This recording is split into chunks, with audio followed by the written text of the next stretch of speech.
Aujourd'hui, moi, je vais vous parler essentiellement donc, de recrutement, de rétention et de cohabitation des différentes générations dans l'entreprise. On a beaucoup développé l'alternance et l'apprentissage. Moi-même, j'ai démarré apprenti.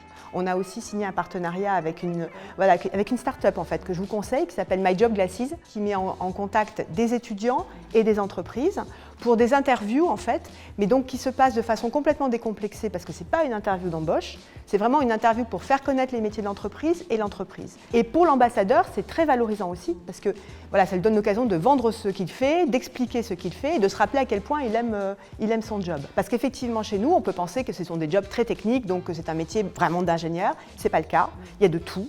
On fait beaucoup d'innovation parce que c'est au cœur de notre métier. Nous, on aime bien les jeunes qui ont aussi un esprit d'entrepreneuriat, qui ont envie de prendre des risques, de tenter des choses. On avait un de nos salariés qui avait vraiment le sens de l'entrepreneuriat, qui montrait qu'il avait envie de lancer un business. On lui a donné un budget, on lui a donné une petite équipe et il a complètement bâti de zéro ce business-là. Et ça, quand les salariés chez nous voient ce type d'exemple, c'est très motivant parce qu'ils se disent bon, il y a des possibilités d'évolution, des possibilités de changement.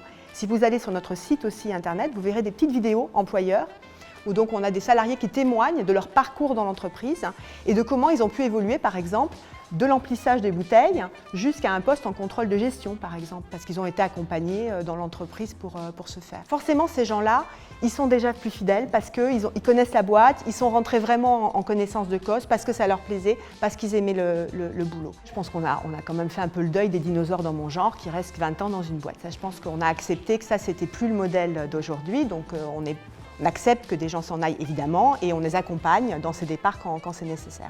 Et cet aspect de télétravail, c'est sûr que ça a changé quand même notre façon d'appréhender les choses. Covid ou pas Covid, on est en train de finaliser une charte sur 2 jours par semaine. Bon, on n'aura plus tout le monde au bureau tous les jours, c'est plus comme ça qu'on peut travailler. Donc c'est vraiment quelque chose qui a changé quand même profondément la façon dont on envisage le travail. Ouais. Ouais. Ce dont je veux vous parler, c'est les jeunes et plus particulièrement les jeunes en France. Il faut savoir qu'il y a entre 2 et 3 millions de jeunes qui sont ni en emploi, les NEETs, ni en emploi, ni en formation, ni en stage.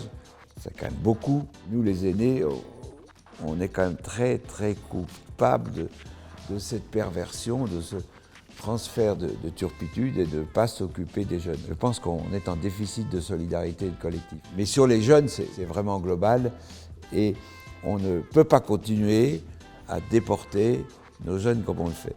Ce sont les jeunes qui font la compétitivité du pays de par leur qualification. S'il n'y en a plus de jeunes qualifiés, on sera moins compétitif.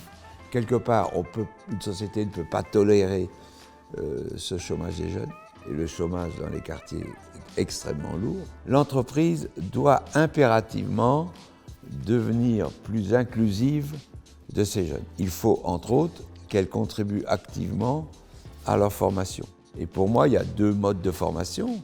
La mode de formation standard, l'école, le collège, le lycée, l'université. Une deuxième formation standard, du CAP au doctorat, que doit être la formation par alternance ou la formation par apprentissage. Il faut que les 3 parties changent d'attitude. La société française ou les Français qui considèrent l'apprentissage comme la filière de l'échec.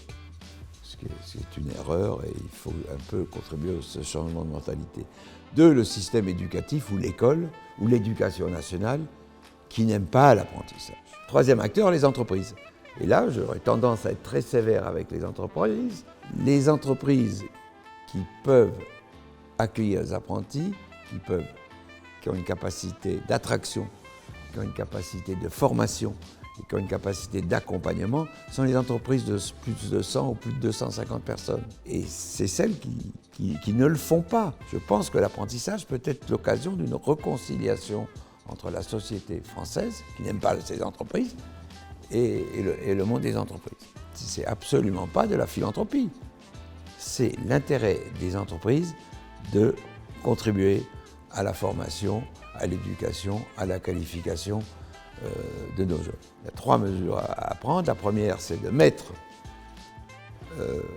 l'apprentissage ou dans les régions ou à l'éducation nationale, parce que c'est un mode de formation, ça n'a rien à faire avec le mode de travail. Deuxièmement, dans le cursus, dans la maquette pédagogique des lycées professionnels, 95% des gosses devraient être en formation par alternance. Donc il faut revoir toute la rémunération des professeurs, des lycées professionnels, etc. Et troisièmement, il faut d'une façon ou d'une autre encourager, voire forcer les entreprises à faire de l'alternance. On force bien pour le cotorep. Les entreprises de plus de 250 personnes, de par la loi ou le règlement, sont obligées d'avoir 4 ou 5% d'apprentis. Elles ne l'ont pas, mais elles s'en foutent parce qu'il n'y a pas de pénalité ou quasiment pas.